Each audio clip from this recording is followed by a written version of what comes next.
Hey y'all. So I had to add some revelation that I got last night in addition to the prodigal son return. So this is in addition to that video. It's really good revelation. So something that stood out to me was that when it says the son is basically made the decision, right? He was in the pig pen, right?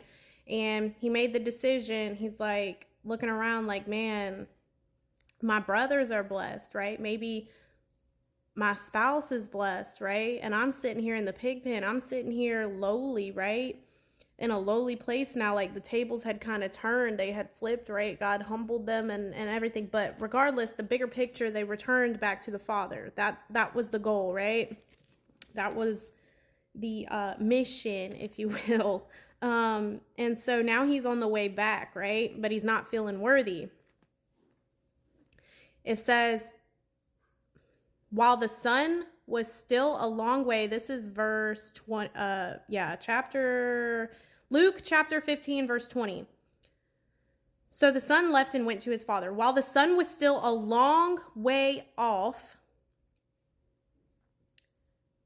the father saw him coming.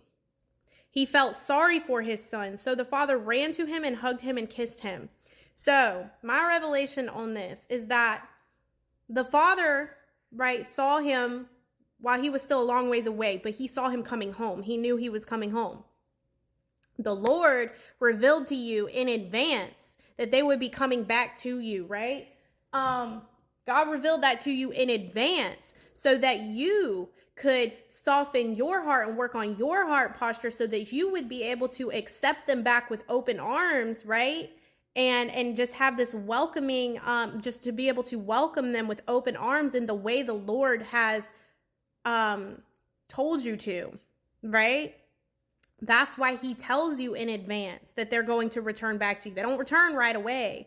By the way, it's 12:34, breakthrough, confirmation, big breakthrough from my word yesterday. So, by the way, this right here, strawberry passion fruit, it's a prebiotic, probiotic sparkling drink. It is delicious. If you can't have caffeine like me, great alternative.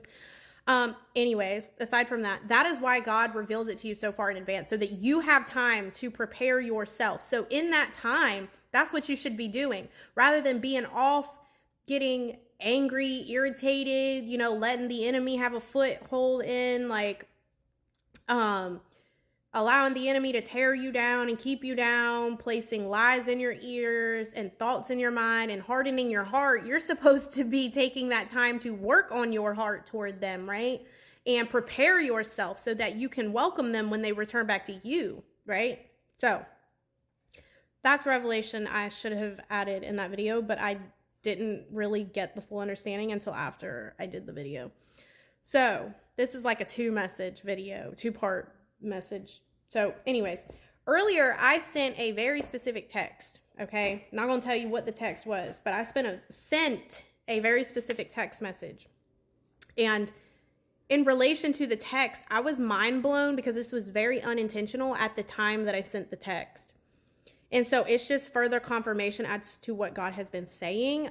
Your Boaz is coming with the wealth. Like they're coming home to you now, right? God is giving them that supply of strength and stuff that I had mentioned in a word a few weeks back, right? While they're in their wilderness, they're coming out, right?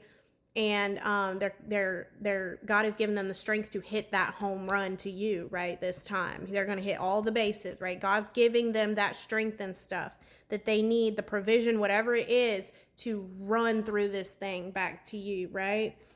And so this is connected to prime time, because not only is it your prime time, it's your prime time together, right? You and your spouse. And they are a part of the full circle moment, right? They are like the last piece to the puzzle, though. God's already been elevating you in this time, right? God's already been blessing you and elevating you. So now it's just, they are the last piece to the puzzle, right? And so this is where let's make a deal prime time. Jacob wrestles with God. He makes a deal with him, right? Jacob makes a deal. If you bless me, Lord, I will do, yada, yada, yada. I will let go when you bless me, right? I'll quit wrestling. And so that same day that God gave me this word, Heart of Ruth had made a post that said that she had heard 2 male voices in the spirit. And one of them has said, as soon as I get done taking care of this, I'll marry her afterwards. I'll marry her right afterwards. And then I had written in parentheses what came to my mind. If you bless me with a house, I will marry her, a home, right? Maybe a financial raise, some sort of stability, financial stability, right? That's what this person has been basically making a deal with God. So at the same day, I had seen a man walking with a limp from a hip problem. And this was the word that God gave me. I'll read that in a second. But the text, going back to the text that I sent today, it was in reference to this. And I didn't even realize it. And the time that I sent the text was 11:46, okay? 11:46 in the Strong's literally means ring, and it also means a building, a house, a household. So the Lord is indeed sending them the provision that they need, right? The finances to be able to do the things that God needs them to do, right? God is supplying them. Now they are not leaning on their own understanding, their own strength, they are now leaning on the Lord and looking to the Lord they know that the only way for them to be blessed with the ability to do this is going to come from the Lord, right? They have been humbled, right? And so they are now looking to God as their financial, or just as a provision in general, right? So it says, he wrestled with me, ruthless, resilient, stubborn, determined to do things in his own strength and understanding. That's why they wore themselves out. Maybe they just drowned themselves in work. They were trying to do everything in their own understanding and their own strength. But, you know, when you lean on God, you don't got to do all that. You don't get tired, right? You have peace, right? And rest. Because if it's God's will, it's God's bill, and you don't have to worry, right? Mentally, emotionally, physically, you don't have to worry because God's going to supply it to you, right? That's why, you know, leaning on the Lord's strength and his provision doesn't come with all that, right? They didn't know that though, you know? They didn't know the Lord in the way that you know the Lord.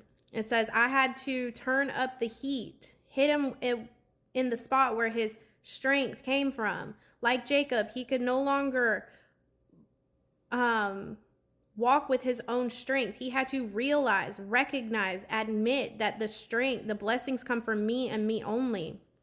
You know, they wore themselves out. God allowed them to wear themselves out. He had made a deal with me that if I bless him with the provision and the things that he needs to be able to provide for you, you know, he'll take care of what he needs to take care of, right? And it says, I am being loyal to him and fulfilling my promises to him. In turn, he will be blessed with you, right? And vice versa.